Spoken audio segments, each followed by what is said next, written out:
Assalamualaikum. Tak bunyi.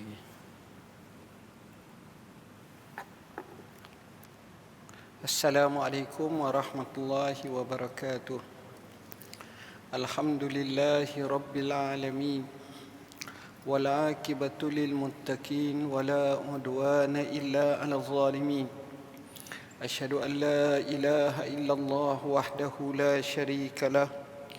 وأشهد أن سيدنا محمدا عبده ورسوله اللهم صل وسلم على سيدنا محمد وعلى آله وصحبه وبارك وسلم أما بعد. Yang dikasihi jawatan kuasa masjid, ashabul fadilah, tutup guru, tutup imam, para alim ulama, hadirin hadirat, muslimin muslimat yang dirahmati Allah. Pada hari ini kita bincang berkenaan dengan syarat-syarat hadanah. Untuk mendapatkan hak penjagaan hadanah, syarat-syarat berikut hendaklah dipenuhi. Maknanya, kalau seorang ibu mahu menjaga anaknya selepas berlaku perpisahan dengan suaminya, maka mesti dia mempunyai beberapa hak, beberapa syarat. Syarat yang pertama berakal. Hak hadanah tak diberikan kepada orang gila, sama ada lelaki atau perempuan, sekalipun ia terjadi sekali-sekala. Yang ini kita tak nak, biar dia tak gila. Ini kerana hadanah merupakan hak kekuasaan, sedangkan orang gila bukan daripada golongan orang yang mempunyai wilayah, yang disebabkan tak mampu menjaga dan mengawal, bahkan dirinya sendiri memerlukan penjagaan dan pengawasan orang lain. Kedua, Islam. Jika kanak-kanak tersebut seorang Islam, walaupun pada hukumnya sahaja, iaitu ibu atau bapanya seorang Islam, maka dia mestilah mengikut ibu atau bapanya yang beragama Islam. Oleh itu, orang kafir tidak berhak menjaga kanak-kanak Islam, kerana hadanah merupakan hak kekuasaan wilayah, sedangkan orang kafir tak berkuasa ke atas orang Islam. Hal ini kerana orang kafir mungkin mempengaruhi anak jagaannya dengan pelbagai cara supaya meninggalkan Islam.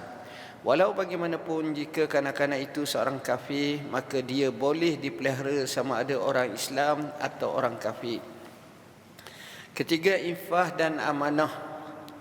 Infah dan amanah bermaksud penjaga kanak-kanak seorang yang bukan seorang yang fasik. Ini kerana orang yang fasik tak boleh diberi kuasa dan tak boleh diberi kepercayaan untuk menjaga suatu amanah.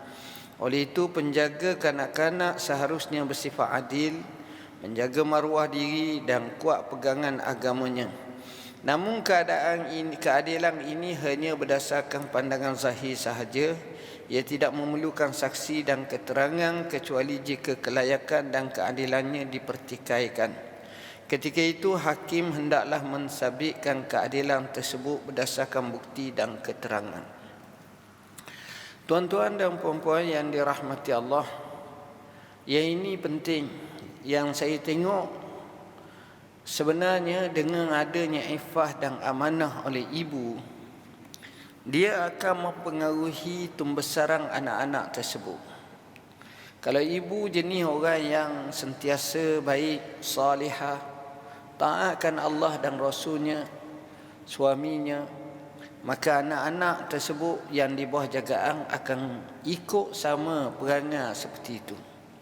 Orang Arab kata, al-ummu madrasatun in a'datta syaban tayyibal a'raki. Ibu adalah sekolah. Kalau kamu nak sediakan kamu sediakan ibu yang baik, kamu asuh latih dia baik, maka sebenarnya kamu sediakan kepada masyarakat dan generasi yang hebat.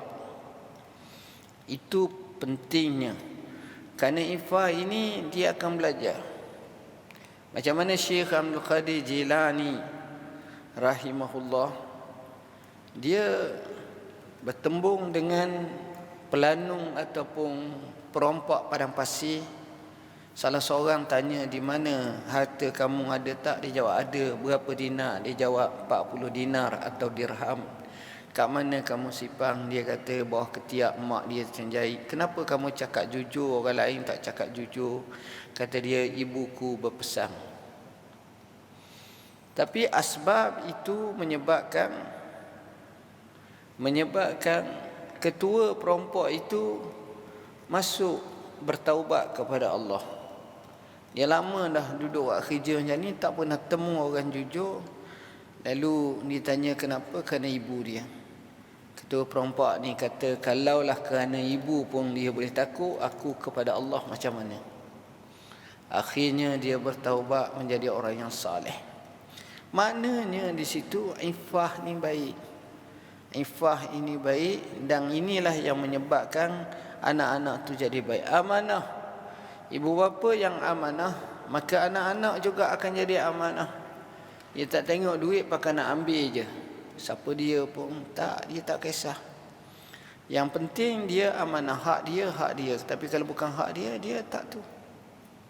Ini dua perkara macam ni penting. Sebab itu kadang-kadang kita tengok ibu, ramai orang nak jadi ibu, tetapi kelayakan dari segi sifat, rasa takut kepada Allah, semangat untuk agama, untuk mentaati Allah, yang ini kurang. Bila kurang, kalau ibu tu hanyut, anak dua kali hanyut. Kalau ibu itu tak memberatkan masalah solat, masalah ibadat, maka anak-anak jangan harap dia akan jadi macam tu. Dia tak. Ini kuatnya pengaruh. Sebab itu nak jaga hadanah, kita tengok dia kerja apa, perangai macam mana, akhlak macam mana. Yang ini akan mempengaruhi. Seterusnya bermukim. Orang yang berhak menjaga kanak-kanak hendaklah bermukim di tempat kanak-kanak tersebut menetap. Orang yang berhak menjaga kanak-kanak hendaklah bermukim di tempat kanak-kanak tersebut menetap. Jika ibu yang menjaga anaknya keluar bermusafir kerana suatu keperluan seperti menunaikan haji, berniaga, melancong dan sebagainya, dan tak mampu membawa anaknya bersama-sama, maka orang yang tinggal di tempat anaknya menetap lebih berhak menjaga anak tersebut sehinggalah dia pulang. Oleh itu dia hendaklah menyerahkan anak tersebut kepada neneknya semasa ketiadaannya. Jika musafir bermaksud berpindah ke tempat lain tanpa niat untuk kembali, keadaan ini tidak menggugurkan hak penjagaan anak sekiranya jalan yang dilalui dan tempat yang dituju selamat. Oleh begitu juga jika kedua-dua ibu bapa terpaksa bermusafir kerana suatu keperluan, hak penjagaan anak terus kekal kepada ibu dan musafir itu tidak menghalang hak penjagaan tersebut. Ceritanya, oleh kerana nak jaga hak anak, maka syarat ibu ni ialah yang bersifat bermukim. Maknanya kalau ibu tu kerja stewardess ataupun pramugari, duk musafir seumur 15 hari musafir, 15 hari baru ada, jadi susah. Kasih sayang tu satu hal, tapi masalah beri ataupun arah ataupun ajak ke arah kebaikan tu tak ada dah. Yang ini kalau boleh berilah pada nenek dia ataupun kepada orang yang mungkin boleh tidak bermukim. Tapi kalau umpamanya ibu ni dia duduk di satu tempat, nilai katakan, oleh kerana berlaku apa yang terjadi dalam episod hidup dia, sebagai contoh suaminya mati dan dia pun jadi susah, dan seumpamanya dia rasa dia nak balik ke kampung dia di Yang Kedah, di Sik Kedah tu, atau Kota Tinggi Johor, maka memang dia nak menetap di sana. Dia boleh untuk minta pelepasan, untuk bawa anak-anak dia sama pergi sana, sebab di situ maknanya dia nak pindah mukim. Dia nak pindah mukim, ini tak jadi masalah dan ini dibolehkan. Ibu tidak berkahwin lain. Hak penjagaan anak gugur jika ibunya berkahwin lain, sekalipun belum disetubuhi oleh suaminya. atau suami itu redha anak tersebut tinggal bersama-samanya. Rasulullah sallallahu alaihi wasallam bersabda, anti ahaqqu bihi ma lam tankihi, kamu berhak menjaga anakmu selagi kamu tidak berkahwin. Ibu, dalil akal juga menunjukkan bahawa hak penjagaan anak gugur apabila ibunya berkahwin lain kerana kesibukannya menunaikan hak suami. Dengan ini tiada jaminan bahawa ibu akan terus menjaga dan memberi perhatian kepada anaknya. Risikonya banyak kadang-kadang. Dan kita pun selalu dengar dalam akhbar sampai berlaku penyiksaan pada anak. Kadang-kadang perkara macam ni kena fikir dan perhalusi dengan sebaik-baiknya. Bukan masalah tak boleh nak kahwin, tapi masalahnya macam mana hak anak-anak tersebut wajib dijaga, diutamakan supaya dia tidaklah rasa ni. Bayangkan jenis pula suami pula jenis cerewet yang tak masuk. Suami pula jenis kedeku. Suami pula jenis tak dapat bagi duit. Hai payah. Jadi akhirnya situ menyebabkan keadaan tidak berapa comel, yang menyebabkan suasana menjadi kurang baik. Walau bagaimanapun terdapat dua keadaan yang dikecualikan, iaitu bapa kepada kanak-kanak itu dan bapa tirinya bersetuju supaya anak itu tinggal bersama-sama ibunya. Keadaan ini mengekalkan hak ibu menjaga anak tersebut dan menggugurkan hak nenek. Jadi bapa baik, soal lain lah. Suami yang baru kepada ibu ialah kaum keluarga anak itu dan termasuk di kalangan mereka yang punya hak penjagaan terhadapnya, sekalipun susu galuh keluarganya jauh. Dalam keadaan ini, hak ibu menjaga anaknya tidak gugur jika suami bersetuju menjaganya. Ini kerana suami mempunyai hak penjagaan terhadap anak tersebut. Di samping itu, dia juga mempunyai perasaan kasih sayang yang mendorongnya bekerjasama dengan isteri bagi menjaga dan memberikan perhatian kepada anak tersebut. Kalau suami itu ada kena-mengena waris, contohnya seorang tu kahwin, matilah, tiba-tiba abang kepada bekas suaminya yang mati itu nak kahwin dengan dia, dan jenis pula lebih kurang sama, baik, itu soal lain, itu bolehlah sama. Tidak mengidap penyakit yang berpanjangan dan yang menjejaskan penjagaan. Jika seorang ibu mengidap penyakit yang sukar sembuh, seperti batuk kering, ni cerita dululah. Kalau COVID boleh masuk, wallahualam lah, tengok jenis. Lumpuh separuh anggota badan, buta atau pekak, dia tidak berhak menjaga anaknya. Ini kerana keuzuran dirinya menjejaskan penjagaan terhadap anaknya. Saya duk tengok masalah sakit ni ada dua lah. Satu, orang yang sakit tapi dia mempunyai kekayaan dan kemampuan. Dia sakit tapi dia CEO Petronas. Dia kaya benar katakan. Bank besar-besar dia CEO. Dia duit pun beratus ribu sebulan dapat. Duit banyak. Tapi walaupun dia dialisis, tapi duit hak tu melalui apa yang dia masuk berdasarkan kepada takaful ataupun insurans kesihatan, dia selesai, tak ada masalah. Dan dia boleh jaga gini-gini. Yang itu tak ada masalah. Cuma yang jadi masalahnya sekarang, hak nombor akhir ni, yang menyebabkan ibu gugur juga, jika sekiranya kemampuan ibu tu lemah. Betul, tanggungjawab adalah kepada suami ataupun bekas suami. Tapi kita pun kena tahu juga, kadang-kadang bekas suami dah orok-orok, lemah juga, tak mampu juga. Bila ini berlaku, menyebabkan suasana jadi tak berapa comel dan tak berapa baik. Dengan sebab itu, kalau boleh nak jaga ni, yang pertama sekali kena tengok kemampuan ibu tu sendiri juga. Ibu ni mampu tak? Kalau ibu mampu keuangan, ini pun masuk. Bukan sekadar tubuh badan saja, ibu ni dia mampu keuangan. Tujuannya apa? Supaya apa-apa barang-barang yang sikit-sikit mudah dibelanjakan, diselesaikan oleh ibu ni, dan tak jadi masalah, tak jadi sukar dalam hidup. Akibat daripada tidak memenuhi syarat penjagaan. Seseorang yang tak memenuhi satu daripada 6 syarat tersebut, maka hak penjagaannya gugur dan berpindah kepada hak lain mengikut urutan, iaitu nenek, saudara perempuan, ibu saudara sebelah ibu dan seterusnya. Ini akibat daripada tidak memenuhi syarat penjagaan. Ia tak cukup syarat penjagaan, maka kena pindahlah. Tak boleh dah gugur kepada orang lain pula. Cara mensabitkan syarat penjagaan yang tidak dipenuhi. Seorang yang tak memenuhi syarat penjagaan dapat disabitkan melalui satu daripada 3 perkara. Pertama, pengakuan penjaga. Jika penjaga kanak-kanak tersebut seperti ibunya mengakui telah berkahwin lain atau menghidapi penyakit yang sukar sembuh, maka hak penjagaannya gugur. Kita tengoklah penjaga tu mengaku sendiri.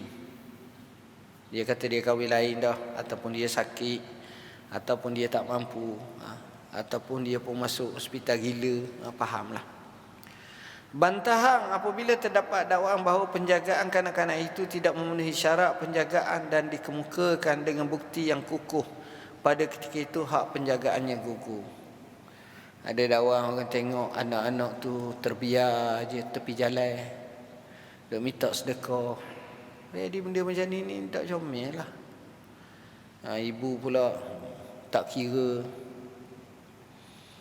Ni pun satu hal. Keputusan hakim, jika hakim meragui tentang syarat-syarat pada kanak-kanak itu dan apabila mensabitkannya berdasarkan penyiasatan, maka hak penjagaan penjaganya adalah gugur. Maknanya penjaga tersebut telah dikatakan oleh hakim sabit hukumnya awak tak berhak jaga anak awak. Boleh, tak ada masalah, boleh. Apa-apa yang ada di sini ni, yang pertama sekali tuan-tuan, bila kita bincang bab hak hadanah, yang pertama, ramai di kalangan kita dia rasa dia nak anak. Yang pertama sekali, nak tu satu hak, tapi kedekatan anak tu kepada maslahat anak tu. Maslahat yang pertama, maslahat kehidupan, makan, minum, pakai, yuran sekolah, semua sekali tu dapat tak? Ini nombor satu. Maslahat yang kedua, maslahat dari segi agama. Sebab kadang-kadang banyak terabai anak-anak ni, pembesaran dia, tua dia tak sama dengan agama yang dia miliki. Agama dia tu ibarat macam jah 2 je, tapi umur dia tingkatan 2 dah. Agama dia sekadar macam jah 6 je, tapi dia umurnya masuk universiti dah. Jadi tak balance. Bila tak balance ni, ini jadi cacatnya. Malahnya ibadat, semayang pula ni. Ini cabaran kita, tuan-tuan. Cabaran kita bila kita tutup masjid, ramai orang mengeluh kerana tak lagi semayang masjid. Cara mengeluh tu kalau kita tengok, seolah-olah masjid ni tak muat. Tapi bila kita buka saja, walaupun penjarakan sosial, subuh tak penuh, zuhur tak penuh, yang penuh ni Jumaat. Dan nak tarik balik orang supaya cinta kepada masjid ni, payah. Ada dah mindset kata, semayang aku ramai, aku beri orang lain dulu. Rumah dia dekat, dia tak ada kerja belah mana. Tapi dia tidak merasakan satu perkara yang penting. Saya pernah bertemu dengan seorang hamba Allah. Ni cerita dalam 2-3 bulan lepas. Masa tu setengah masjid dibuka, setengah belum buka. Ini di wilayah. Sudah semayang, dia datang kat saya, seorang pakcik ni, jabat salam. Dia kata, Ustaz, Datuk, saya nak pergi 2-3 buah masjid. Masjid ni tak benar, masjid ni tutup, masjid ni sampailah sini baru saya boleh sembahyang. Barang kehendak, kalau dia nak sungguh dia pergi. Tapi kalau tak, selamba je. Ini masalah. Sebab itu saya kata anak-anak ni kedekatan dia kepada maslahah agama tu kena tengok. Hak jenis semayang, hak jenis ni, kena. Allah sebut wa'mur ahlaka bis-salah wastabir 'alaiha. Mu perintahlah anak-anak keluarga mu tu semayang dan sabar atasnya. Tu semayang. Dan nombor 3, yang juga kena jadi ukuran masalah hadanah ni ialah suasana yang membina akhlak baik, bi'ah salihah. Boleh jadi mak ni suka sangat bawa anak dia duduk di Kuala Lumpur, tapi di rumah yang mana dalam situasi yang masyarakatnya terlalu terdedah kepada perkara yang tak baik.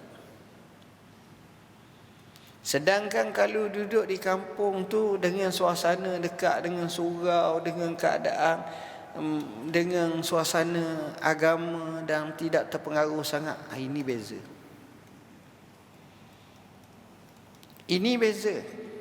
Jadi dengan sebab itu, kalau ibu bapa yang boleh buat macam ni, letak macam ni, anak dia akan jadi okey. Dia terpaksa berpisah sekejap dengan anak dia, tapi mungkin nenek dia boleh jaga ni. Suasana ni penting. Suasana penting. Tuan-tuan tengoklah orang-orang yang berjaya dalam hidup. Bila kita tengok orang-orang yang berjaya dalam hidup, kita akan dapati orang-orang yang berjaya dalam hidup ni keadaannya berbeza. Orang berjaya dalam hidup ni keadaan berbeza. Pertama, dia punya suasana daripada awal lagi tu comel dah. Semangatnya, dengan kesungguhannya, bi'ah dia, environment dia, yang ini dia akan mempengaruhi. Yang ini kalau kita tak tangani, masyarakat kita di zaman kita ni, satu penyakit baru timbul yang sedar tak sedar dah masuk 3-4 tahun dah, nak masuk 5-6 tahun dah pula ni, iaitu penyakit masing-masing cukup dengan ada satu handset, duk tengok dengan pelbagai aplikasi. Nampak okey. Kita kata bagus anak kita tengok. Dia boleh tengok apa saja, tuan-tuan. Nak akses perkara porno pun boleh. Nak akses apa maklumat-maklumat yang tanpa disaring dan tanpa ditapis. Yang jadi masalahnya anak kita kecil ni, daripada awal kecil sampai ketua duk main kartun je. Jadi perangai otak dia kekatunan tu wujud. Boleh tengok, tapi dah kalau main siapa orang panggil addict benar. Dia masalah addict ni yang dianggap sebagai ketagih. Bila kita guna masa kita 3 jam sehari ke atas, itu addict. Sebenarnya tak sihat. Mata tak sihat, otak tak sihat, cara pemikiran tak sihat. Tapi kita kata tak apa. Tak apa, biar kata. Kawan-kawan tak kacau kita. Kita berjemaah tapi berseorangan. Kita berseorangan tetapi berseorangan. Berjemaah ni maksudnya kalau dalam kereta semua, tapi masing-masing dengan handset masing-masing. Tengok. Duduk rumah sama tapi masing-masing tak ada. Makan pun jarang dalam satu keluarga. Kalau di rumah boleh makan duduk bersama, jarang. Hak ni nak makan dulu. Dia zaman dulu kan dia ada sistem pakai makan. Yang bolehnya kalau pergi makan kedai, tu samalah. Sebab masing-masing tu, yang lain tak ada. Jadi isu tentang jati diri, tentang maruah, tentang etik, tentang tata susila, yang ini juga kena ambil kira. 3 perkara ni, kalau siapa ada, walaupun berlaku suasana ibu bapa yang tak stabil, anak tetap utuh. Pertama, masalah pengurusan kehidupan makan, minum, pakai semua sekali selesai.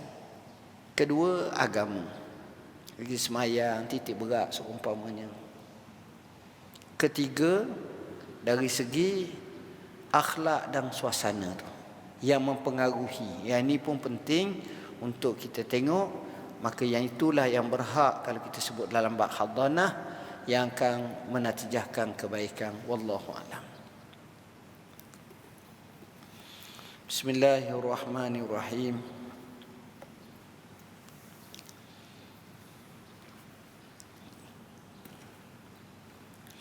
Terlupa tasyahud awal. Jika terlupa membaca tasyahud awal dan terus bangun sampai ke tahap yang membolehkan membaca surah Al-Fatihah, kemudian dia kembali duduk untuk membacanya dengan sengaja serta diketahui perbuatan itu haram, batalah salatnya. Tak bolehlah, sebab dia telah berpindah daripada satu rukun kepada rukun yang lain. Dari duduk tu dan dia berada dalam rukun qiyam dan baca dah Fatihah dah. Tak bolehlah nak tu. Jadi seolah-olah macam orang pun jadi akan keliru. Jika terlupa membaca kunut dan terus sujud dengan meletakkan semua anggota ke tempat sujud, kemudian dia kembali semula untuk membacanya dengan sengaja serta diketahui haramnya, maka batalah salat. Tak bolehlah. Sebab apa? Telah berpindah daripada rukun masa tu kepada duduk rukun lain, dah sujud dah, sempurna dah sujud. Jadi akan datang orang pandang bahawa ni ekstra rukun. Jadi tak boleh macam tu. Jika kembalinya itu kerana terlupa atau jahil dalam masalah 1 dan 2 di atas, tidaklah batal salat dan sunat sujud sahwi. Tapi kalau jahil, tak belajar, baru teringat, baru bakit balik. Sebab itu kena belajar. Semayang ni kena belajar. Kenapa Nabi kata sallu kama ra'aitumuni usalli? Mun solatlah sebagaimana kamu tengok aku solat. Sebagaimana kamu tengok tu, kata ulama, bila kama ra'aitumuni, itu maknanya yaqini. Dan itu juga maknanya ilmu. Itu juga makna makrifah. Sebab itu sahabat-sahabat dia selalu duk sebut kepada generasi selepasnya, inilah cara wuduk Rasulullah. Dia wuduk depan orang, inilah cara semayang Rasulullah. Inilah caranya. Jadi bila sebut caranya begini-begini, orang akan faham. Baik.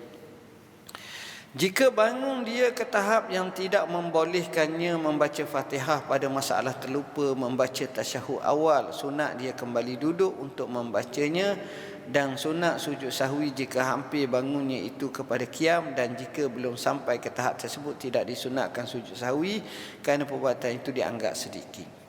Maknanya contohnya lah, dia tak sujud, dia tak baca tahiyat awal, Allah, dia terus bangun. Bangun tak sempat sempurna baru dia teringat. Teringat dia terus duduk. Itu tak payah sujud sahwi. Sebab perbuatan tersebut belum lagi sempurna untuk berpindah kepada qiyam yang kita kata rukun yang lain. Jika turun dia untuk sujud dan belum sempurna menghantar segala anggotanya ke tempat sujud. Turun dah nak sujud tapi tak sempurna lagi. Tangan tak sentuh lagi kepada tanah ataupun tempat sujud. Pada masalah terlupa membaca kunut, sunat dia kembali berdiri untuk membacanya, dan sunat sujud sahwi jika dia turun sampai ke hak untuk rokok, dan jika belum sampai ke tahap tersebut tak disunatkan sujud sahwi kerana dianggap perbuatan itu sedikit. Dia lupa tu tak kat mana? Dia lupa tu sampai kepada dekat nak sujud dah. Maka yang tu sunat sujud sahwi. Kalau dia lupa tu baru setakat nak rokok, lepas tu teringat balik, dia pun angkat tangan, itu tak payah. Itulah yang disebut oleh para ulama, wallahu a'lam.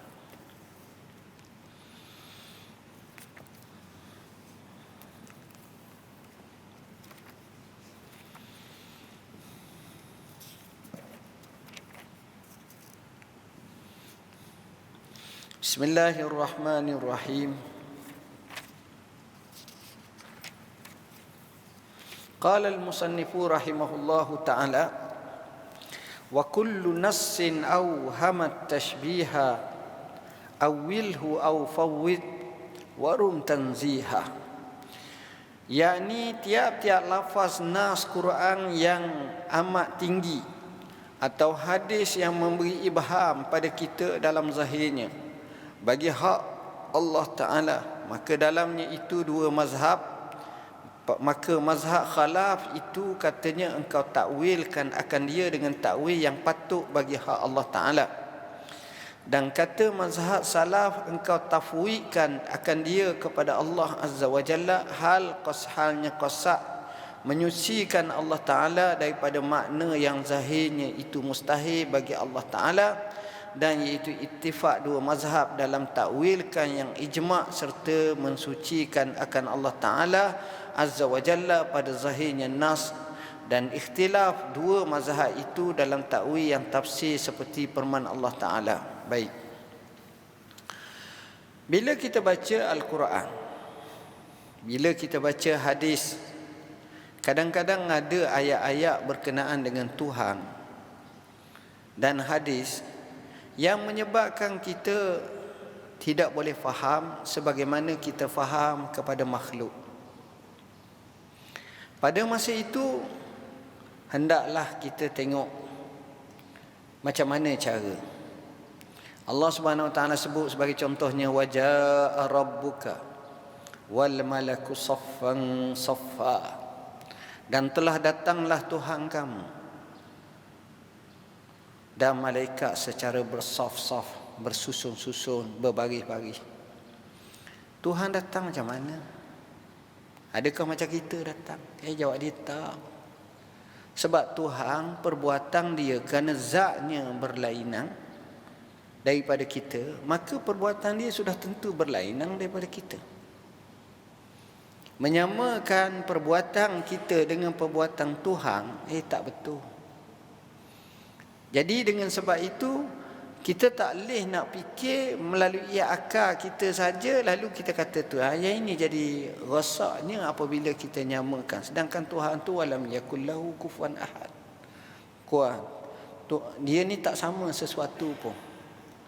Tak sama dari segi zatnya, sama juga dengan sifatnya, perbuatannya. Sebab Allah itu, kalau kita dengar, bila kita baca, selalu disebut Maha Suci Allah. Bila Maha Suci Allah, maknanya manusia tak mampu nak buat sebagaimana Allah buat. Adakah dalam dunia zaman Allah baru ni, moden ni, hebat ni, boleh manusia cipta seekor nyamuk? Tak boleh. Cipta nak mati nyamuk ataupun nak bunuhlah, nak ikhtiar itu tu mungkin adalah baigong ke risek ke apa. Nak buat seekor nyamuk tak boleh. Inna Allah la yastahyi an yadriba masalam ma ba'udatan fama fawqaha. Allah tak malu untuk buat perumpamaan walaupun dengan seekor nyamuk. Amah kecil ke ataupun besar daripada itu pun dia tak malu. Sebab apa? Sebab manusia tak mampu buat. Bila kita bertemu dengan ayat-ayat ini, ada dua pandangan. Ayat-ayat yang dipanggil sebagai mutasyabihat. Ayat yang pertama dengan menyatakan khalaf, menyatakan kita takwilkan, mana kita cuba maksudkan dengan yang layak bagi Allah, yang patut bagi Allah. Yang kedua dengan tafsir, kita serahkan kepada Allah. Tafwid ini mazhab salaf, tanpa dibincangkan, pakai serah pada Tuhan. Contohnya ayat yang paling masyhur, Ar-Rahmanu 'alal 'arsy istawa. Tuhan yang Rahman berada di atas arasy dan beristiwa atas arasy. Nak faham kalimah istawa tu sendiri, berapa ramai pandangan ulama bagi. Ada kata istawa dengan makna istaula, menguasai. Sebagaimana mereka menisbahkan kepada Bishr, qad istawa Bishru 'alal Iraqi min ghairi damin wala muhraki. Bishr telah beristiwa atas Iraq, tak apa tumpah darah, perang tak ada apa. Maksudnya dia telah menguasai kerajaan Iraq. Itu lain. Itu istawa juga. Istawa dengan mana ista'la, tinggi. Irtafa, tinggi. Istawa. Jadi bila Allah sebut ni, maka di situ nak fikir-fikir, maka benarlah kata Imam Malik rahimahullah, al-istiwa ma'lum wal kaifu majhul wal imanu bihi wajib was su'alu anhu bid'ah. Mudah dia sebut. Imam Malik ni zaman kira salaf lah zaman dulu. Ni orang otak jauh lebih pada kita lah, cerdik. Dia punya pandangan, dia kata istiwa ini benda yang maklum. Maklum bila sebut istiwa lah, setakat tu. Nak tahu bagaimana ini majhul, bukan kerja kita. Bukan kerja kita. Dapatan ilmu manusia yang terbatas ni, oh lain tuan-tuan.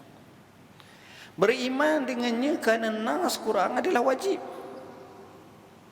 Tapi duk sibuk nak tanya han ni bid'ah. Dalam riwayat sebut, dia tengok orang tu, dia kata ma araka illa rajula su, aku tak tengok kau melainkan lelaki yang jahat. Keluar. Dia halau. Jadi sebaik-baik tuan-tuan, dalam masalah ini, kalau kita patut takwil lah. Kalau kita rasa cara macam yang khalaq, yang salaf kata, kita serah pada Tuhan, maka itu yang disebut setengah kata itu lebih aslam, lebih selamat. Allahu a'lam. Ini yang dibahaskan. Bab ni yang paling pentingnya, biar kita menzahirkan kebesaran Tuhan, keagungan Tuhan, tanzih Tuhan. Yang kita tengok Nabi bila dia ajar kepada sahabat, kepada ni, macam dia ni faham. Bila sebut la ilaha illallah, tidak ada Tuhan yang berhak disembah dengan sebenar melainkan Allah, nampak faham. Dengan kalimah la ilaha illallah itulah mereka pegang sampai akhir nafas dia dalam apa jua keadaan sekalipun, sebab dia faham la ilaha illallah. Tuan-tuan, kadang-kadang kita tengok orang-orang bukan Islam, orang bukan Islam yang dia belajar, dia study, dia perhati, dia tengok, akhirnya dia masuk Islam. Tuan-tuan akan tengok perubahan dalam hidup dia ni jauh beza. Sebab dia masuk Islam dengan makrifah, dengan belajar, dengan kenal, dengan faham betul-betul, dia berubah. Dan kadang-kadang bila kita tengok cara dia tu jauh daripada kita, tertibnya, yakinnya, semangatnya hebat. Ini dia. Wallahu a'lam. Bismillahirrahmanirrahim.